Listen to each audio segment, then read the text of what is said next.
실제 내용으로 들어가가지고 하나씩 풀어서, 앞에 설명했던 내용들을 하나씩 맞춰가며 이해하는 쪽으로, 설명을 해보겠습니다. 자, 2번입니다. 뭐 1번은 정의에 대해서 나왔으니까 1번 가볍게 보시면 되겠고요. 자, 2번에 보시면 특징이죠. 자, 뭐가 필요 없다? 추진축이 필요하지 않아요. 뒤쪽으로 동력을 전달할 필요가 없기 때문에 FF 방식이잖아요. 자, 차량 실내 공간의 활용성이 굉장히 높다. 이건 장점이죠. 장점입니다. 자, 그 다음에 무게 중심을 앞쪽으로 편중시킨 다음 슬립이 일어나지 않도록 어떻게 전륜을 구동시킨 방식. 이거는 우리 QR코드 영상을 보셨다면 충분히 그 영상에서 요거는 구현을 했기 때문에 이해가 가실 겁니다. 자, 대부분의 소형 세단, 그죠? 소형 승용차, 구동과 조향이 전륜에 작동되기 때문에 노면의 조건이 좋지 못한 도로에서 조향 안정성이 뛰어나다. 자, 이거는 이렇게 이해하시면 되겠습니다. 자,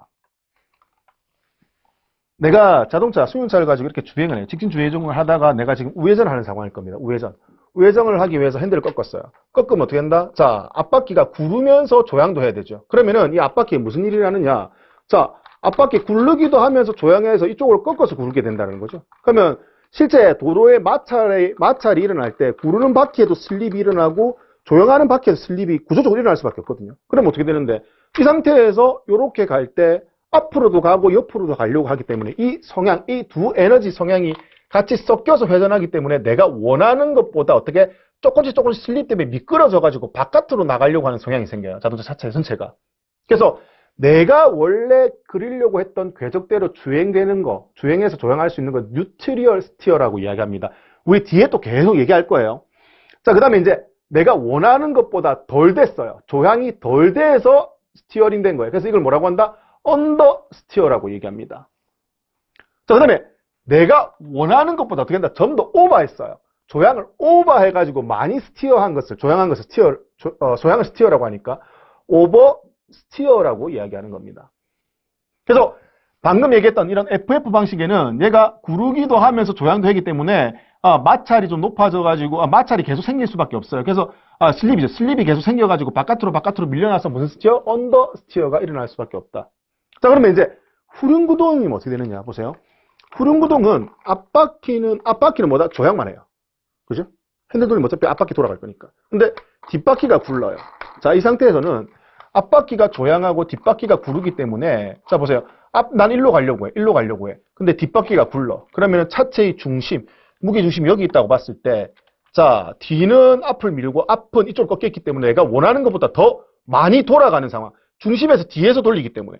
자, 이렇게 해서 내가 원하는 것보다 더 많이 꺾여서 조향이 되는 무슨 성향? 오버스티어 성향이 많이 일어납니다. 어디서? 앞쪽에 엔진이 있고 뒷바퀴가 구르는 방식에서는요. 그래서 FF 방식에서는 뭐가 많이 나온다? 언더스티어가 많이 나오고 FR 방식에서는 뭐가 많이 나온다? 오버스티어가 많이 나온다. 이렇게 묶어서 이해하시면 좋겠습니다. 자, 근데 주행할 때요. 주행할 때 언더가 나오는 게 안전할까요? 오버가 나오는 게 안전할까요? 어느 게 안전하다? 어느 게? 언더가 안전하죠. 주행하다가 만약에 핸들 오버 나와가지고 확 꺾였어. 그러면 속도가 있다라면 오버가 나와서 확 꺾이는 순간 앞으로 달리는 관성력 때문에 차가 어떻게 이렇게 전복되거나 뒤집어질 수 있어요. 뒤집어지거나 이렇게 확 회전할 수 있다는 얘기예요. 자체가. 그래서 굉장히 위험할 수 있다는 거죠. 오버스티어가 급하게 나올 경우에는. 그래서 그럴 때는 차라리 뭐가 나오는 게 낫다? 언더스티어가 나오는 게 뭐다? 조향 안정성이 상대적으로 뛰어나다라는 개념인 겁니다. 그래서 그렇게 이해하시면 되겠습니다. 자, 그 다음에 이건 단점이에요. 전륜에 모든 걸 다 몰아놨잖아요. 앞바퀴가 구르기도 하고 조향도 하기 때문에 둘 다 이제 마찰을 굉장히 많이 일으키니까 노면과 그래서 마찰력에 의한 마모가 훨씬 더 앞부분에 마모가 심할 수밖에 없죠. FR 같은 경우는 앞이 조향하면서 생기는 스트레스, 뒤가 구르기 때문에 뒷바퀴 스트레스 반반 나누어 가지기 때문에 훨씬 더 피로도가 덜한 거죠. 후륜구동은요. 근데 이제 방금 설명드린 얘 같은 경우는 앞쪽에 다 몰아놨기 때문에 앞쪽 타이어도 훨씬 빨리 닳고 그리고 앞쪽 브레이크 시스템 이런 것들도 훨씬 더 빨리 마모가 될 수밖에 없다는 겁니다. 그런 뜻에서 전륜의 피로도가 높다라고 표현이 된 겁니다. 자, 일반적으로 조향 시 뭐가 나온다? 이런 언더스티어 현상이 잘 발생된다라는 부분이고요. 거기에 추가해서 하나 더 말씀드리자면은 보세요. 앞쪽에 모든 무게 중심을 다 뒀어요. 그리고 뒤가 가벼워요, 상대적으로. 그러면은 내가 급하게 조향을 하게 되면은 차선이 이렇게 있을 때 급하게 확 꺾어 들어가게 되면은 앞쪽은 묵직하게 들어갔어요. 근데 뒤가 가볍기 때문에 내가 원하는 것보다 살짝 뒤가 흔들릴 수 있다는 거예요. 들어갔을 때 들어가고 묵직하게 들어갔을 때 뒤가 흔들릴 수 있다는 거죠. 왜? 앞쪽이 무겁고 뒤가 가볍기 때문에. 그래서 급하게 조향을 하게 되면은 어떻게 된다? 뒤가 이렇게 가볍게 흔들리는 물고기 꼬리처럼 흔들리는 게 보이시는 거죠. 그래서 이걸 피시텔 현상이라고 이야기를 하는 겁니다. 그래서 피시텔 현상은 고속 주행을 하면서 짧게 빠르게 단시간에 빠르게 우리 뭐 칼치기 하면 안 돼요. 자, 우리 뭐 앞지르기, 뭐 차선 변경할 때 칼치기 이렇게 하게 되면 뒤가 이렇게 가볍게 돌아가는 성향이 있거든요. 그래서 이런 피스텔 현상은 생길 수 있다는 겁니다. 그 이유가 앞뒤 무게 밸런스가 좋지 않아서. 왜? 앞쪽에 모든 걸 다 실어놨잖아요. 그래서 그런 단점을 보완하기 위해서 일부 고급 세단에서는 어떻게 한다? 후륜 구동 방식을 택한다라는 거죠. 그래서 FR이죠. 앞 엔진 후륜 구동 방식을 택하게 되면 이걸 FR이라고 하는데, 자 보세요. 엔진은 보통 어떻게 들어가 있다? 세로로 들어가 있댔죠. 추진축 짧게. 그리고 어떻게 된다? 뒤에 종가 감속 장치라고 해서 앞, 뒤 무게, 중간까지 해서 어떻게 무게를 굉장히 밸런스를 좀 중요하게 맞췄습니다. 그래서 앞, 뒤 무게 밸런스도 좋은 편이고요. 그래서 고속 주행을 하다가 핸들을 확 빨리 꺾더라도 어떻게 앞뒤 이렇게 물고기 꼬리처럼 확 돌아가는 현상을 좀 줄일 수 있다라는 개념인 거죠. 그런 게 또 강한 장점이고, 그리고 갑자기 급출발을 해요. 급출발을 할 때 우리 무게중심이 어디로 간다? 뒤로 가죠. 우리 어떻게 할 수 있는데, 급 가속 페달을 밟으면은 우리 머리가 헤드레스트 쪽으로 붙잖아요. 그럼 순간 무게중심이 어디로 간다? 뒤로 갔다는 얘기잖아요. 그러면 뒤로 갔을 때는 어느 바퀴가, 무게중심이 뒤로 갔을 때 뒷바퀴가 굴렀으면 순간 탁 치고, 슬립 없이 탁 치고 나가는 성능이 훨씬 더 좋을 거라는 겁니다. 그래서 일본 이제 성능을 좀 위주로 하는 차량에 어떻게 한다? 엔진을 세로로 놓고 FR 방식을 많이 택한다라는 걸로 이해해 두시면 되겠습니다. 그래서 앞 엔진 후륜 구동 방식이에요. 근데 뭐 고급 세단에서도 사용되지만 대부분의 화물차도 짐을 뒤에 적재하기 때문에 FR 방식을 택한다. 이렇게 같이 묶어서 이해하시면 되겠습니다. 자, 그래서 보신 것처럼 후륜을 구동시키기 위해 추진축이 필요하게 되죠. 차량의 실내 공간 및 적재 공간 높이가 상대적으로 높아지기 때문에 공간적인 측면에서는 마이너스 단점인 거예요. 화물차나 레저용 차량 등에 주로 많이 사용되는 방식으로 무게 중심이 가운데 혹은 뒤쪽에 위치하기 때문에 앞뒤 밸런스가 굉장히 좋습니다. 그리고 이제 무게 중심이 뒤에 있기 때문에 급출발한다, 오르막길 올라간다 이럴 때는 훨씬 더 좀 유리할 수 있다라는 겁니다. 그래서 그런 장점과 특징에 대해서 좀 알아두시면 좋겠다라는 개념인 겁니다. 자, 그러면 이제 뒤 엔진 후륜 구동 방식. 이게 이제 대표적인 예가 뭐다? 방금 보여드렸던 버스. 버스 같은 경우는 엔진이 어디 있다? 뒤에 있죠. 그리고 어느 바퀴가 굴러? 뒷바퀴가 굴러요. 왜 이렇게 택하느냐? 만약에 버스를 뒤에 엔진 놓고 앞바퀴를 굴리게 한다? 그러면 뒤쪽의 엔진에서 앞쪽으로 동력을 전달하기 위한 추진축이 필요하겠죠. 그러면은 버스에서는 실내 공간이 넓어야 되는 게 생명인데 추진축이 있으면 어떻게 한다? 실내 공간을 주로 높이가 높아질 수밖에 없죠. 그럼 장애인을 위한 저상버스 이런 거 구현하기가 쉽지가 않겠죠. 그래서 어떻게 하느냐? 뒤에 엔진 놓고 뒷바퀴를 굴린 데서 끝내겠다는 개념인 겁니다. 그러면 실내 공간을 굉장히 넓게 쓸 수 있다는 거거든요. 그래서 뒤 엔진의 후륜 구동 방식. 이게 이제 버스에서 쓰는 RR 방식의 특징이다. 자, 추진축이 필요하지 않으므로 실내 공간의 활용성을 높일 수 있는 구조이므로 대형 버스에 주로 많이 사용된다. 이렇기 때문에 저상버스도 구현도 가능하다. 근데 참고로 에어컨 냉방 성능 및 냉각 작용이 원활하지 못하다. 왜?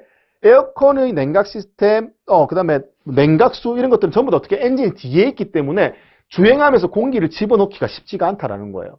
일반 승용차 같은 경우는 주행하면서 우리 라디에이터 그릴이라고 해서 구멍 뚫린 대로 바로 차가운 공기가 들어옵니다. 근데 버스는 어떻게 한다? 이렇게 전면부에 엔진이 바로 노출이 안 되고 뒤에 들어가 있기 때문에 차가운 공기 받기가 좋지 않다라는 거죠. 그래서 그런 부분이 좀 단점으로 작용될 수 있다. 이거는 이제 우리 FF 방식과 비교했을 때 둘 다 엔진이 모아놓고 앞바퀴 굴리고 뒤에 모아놓고 뒷바퀴를 굴리는 장치지만 이런 차이점은 있다. 이 둘에서. 그래서 그렇게 정리를 좀 해두시면 좋겠습니다.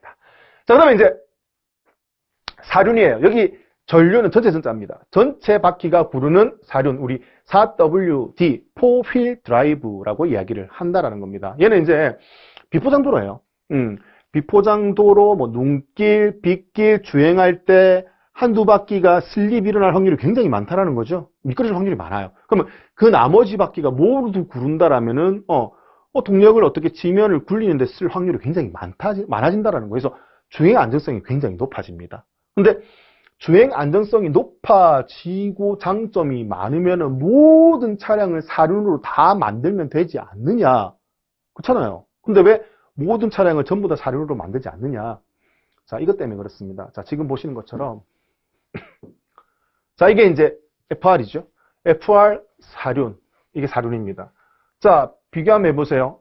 영상 두 개 비교해보세요. FR 사륜. FR 사륜. 차이점 있습니까? 어떤 차이점이 있어요? 자, 사륜구동 차량에는 뭐가 여기 보시는 요 장치, 요 시스템이 더 들어간다라는 개념인 겁니다. 2륜일 때는 얘가 뒷바퀴가 구르는, FR이니까, 뒷바퀴가 구르는 거에서 만약에 전륜으로 동력을 전달한다는 구조라면은 여기 트랜스퍼 케이스라고 해서 앞쪽으로 동력을 전달하는 장치가 추가로 더 붙어야 된다는 거예요. 그러면은 후륜구동 자체 요만큼의 FF에 비해서 후륜구동 FR은 요만큼의 부품도 더 들어가서 어떻게 된다? 무게도 무거워지고 동력 전달하는데 마찰 손실도 많아지는데 FF에 비해서 FR이요. 근데 만약에 사륜으로 넘어가서 이 부품이 더 붙어가지고 더 무거워지고 기계적 마찰이 더 많아진다. 그럼 뭐다? 경제적으로 마이너스가 많다라는 겁니다. 그래서 사륜구동 같은 경우는 좋아요. 안전성은 굉장히 좋지만 이런 부수적 장치들이 많이 추가가 되었기 때문에 어떻게 된다? 동력 손실이 많이 일어날 수밖에 없다. 그리고 자동차 처음 구입할 때 초도 비용 당연히 올라갈 수밖에 없겠죠.